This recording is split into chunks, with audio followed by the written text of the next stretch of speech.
In a bar, shows Gilda Radner and Jan Hook sitting at the bar drinking margaritas and putting on their lipstick.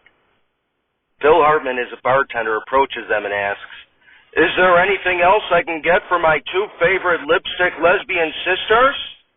Radner, "Some butch lesbians would be nice." Hooks, "Yeah, what gives, Frank? How come there's never any butch ladies who come in here anymore?" Hartman shrugs. Radner, "Remember 5 years ago when we would come into this gay bar and we'd be surrounded by tough masculine ladies?" As Hooks puts away her lipstick, she says, "You know what the problem is?" Radner, "What? That we've gotten old?" Hooks, "No! It's that damn trans phenomenon. It's stealing all our butch ladies away from us and making them men." Hartman, "Now, ladies, it's not exactly politically correct to be trashing trans culture." Radner, "So what? We don't need to be PC. We're lipstick lesbians." Hooks, "Exactly. LGBTQ starts with an L for a reason. We're the OGs." Denitra Vance, as a trans man, enters the bar and sits next to Radner. Vance, "Yo, bartender, get me a whiskey on the rocks." Vance turns to Radner and Hooks and says, "Hello, ladies." As Hartman gives Vance a drink, Radner and Hooks both roll their eyes and look away. Vance, "What's the matter, ladies? Why the cold shoulder? Don't you remember me?" As Radner puts her lipstick away, she says, "Don't you know this is a gay bar, sir?" Vance, "Of course, I met you two in here last year." Hooks, "We remember, back when you were a woman." Vance, "Okay, I'm a trans man now, so what?" Radner, "So what? Dude, we like women, not men." Vance rubs Radner's shoulder and says, "Just because I'm a man now, doesn't mean I forgot how to have fun with you two." Hooks bats Vance's hand away from Radner and says, "Hands off, dude." Vance, "What's with you two? You two sisters both always come in here together looking for a good time. You know I can provide it. We had a good time last year, didn't we?" Radner, "Again, that was back when you were a woman." Vance, "I still got the same tongue, don't I?"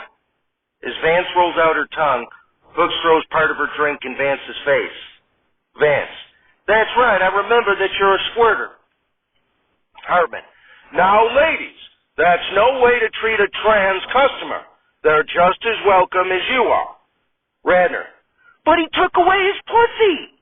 Hooks, "And replaced it with a dick. Yuck." John Belushi enters the bar and sits next to Vance and says, "Hey, brown sugar, you want to get out of here and have a sword fight?" Vance, "Sorry, fella, I like the ladies." Belushi, "Then what the hell are you doing in a gay bar?" Vance, "I'm a trans man who likes women. I used to come in here all the time as a woman." Belushi, "Well, we don't take too kindly to men who won't put out with other men here." Vance, "Oh, yeah? What are you going to do about it?" Belushi, "Go home and jerk off, I guess." Vance, "Man, oh man, what's a trans man to do in a gay bar?" As Belushi leaves, Hartman says, "Well, don't worry. As long as you have a letter in the LGBTQ acronym, you're always welcome here." Norm MacDonald, is a trans woman, enters the bar and sits next to Vance. MacDonald, "Hey, bartender, a Cosmo, please." Vance, "Put that on my tab." As Hartman gives MacDonald a drink, Vance says, "Hey there, honey, you looking for a good time?" MacDonald, "I sure am." MacDonald and Vance begin kissing. Radner, "What the hell? This is supposed to be a gay bar." Hooks, "These trannies are turning this place straight. Yuck." Vance stops kissing MacDonald and says, "You know, you two lipstick lesbian sisters are way too conservative. Can't you just let a guy and a girl have a good time?" Hartman, "Exactly. Have you lipstick lesbian sisters have no shame?" Radner and Hook sigh and sip their drinks at the same time. As Vance and MacDonald exit the bar, Chris Farley, as a lesbian, enters the bar. Radner, "Oh, look, here's our chance." Farley takes a seat at the bar and says, "Get me a beer on tap, please." Farley looks over at Radner and Hooks, who both wave. Farley nods at them. Hartman gives Farley a drink and asks, "Why the long face?" Farley, "Well, I'm mulling over transitioning and becoming a man." Hartman, "Well, that's okay by me. In this gay bar, trans is considered terrific." Radnor and Hooks get up and surround Farley on both sides. Radnor, "Nonsense." Hooks, "Yeah, don't even think about it, babe." Farley, "Really? Why not?" Radnor, "Because we're the lipstick lesbian sisters." Hooks, "And we like double-teaming butch lesbians. We're sick of losing them all to the trans movement." Farley, "Really? So you like me the way I am, huh?" Radnor, "We sure do. You remind me of Rosie O'Donnell." Hooks, "For us, chunky equals hunky." Hartman, "But remember, it's okay if you prefer to transition, no matter what the lipstick lesbian sisters say." Farley, "Well, it's a tough choice, but I do know one thing. Dead from the earth, we're not alive. It's Saturday Night Alive, starring John Belushi, Chris Farley, Phil Hartman, Jan Hooks, Norm MacDonald, Gilda Radner, Denitra Vance, and with many other special deceased contributors.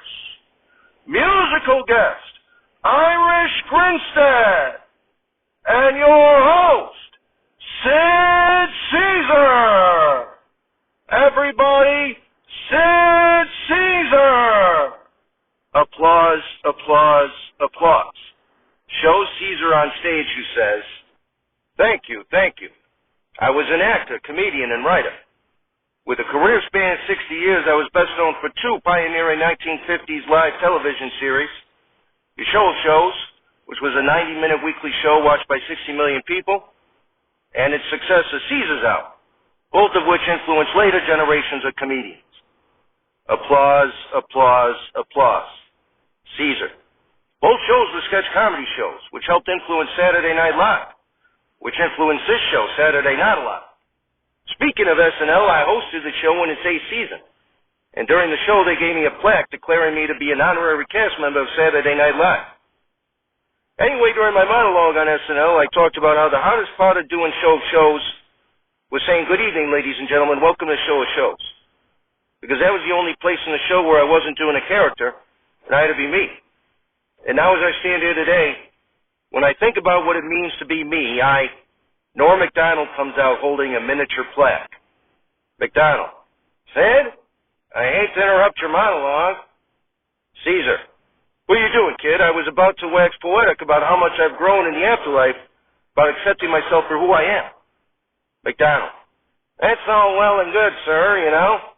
But we here at Saturday Night Alive wanted to commemorate you being here by giving you this very tiny honorary plaque." Caesar, "I can hardly see the thing. It's not even half the size of a cigarette pack." MacDonald, "Well, Sid, it's not the size of the plaque that counts. It's the movement of the plaque, or something." Caesar, "Is that some kind of small dick joke or something? This thing is teeny tiny. I can make it disappear in my hand." Caesar takes the plaque from MacDonald and closes his hand over it. MacDonald, "Well, what do you say, Sid? Do you take our invitation to be an honorary cast member of Saturday Night Alive?" Caesar takes the plaque and crushes it in his hand, scatters the debris across the stage and says, "Tell your producer if he wants me to be an honorary cast member, he's got to give me a plaque bigger than his peanut brain."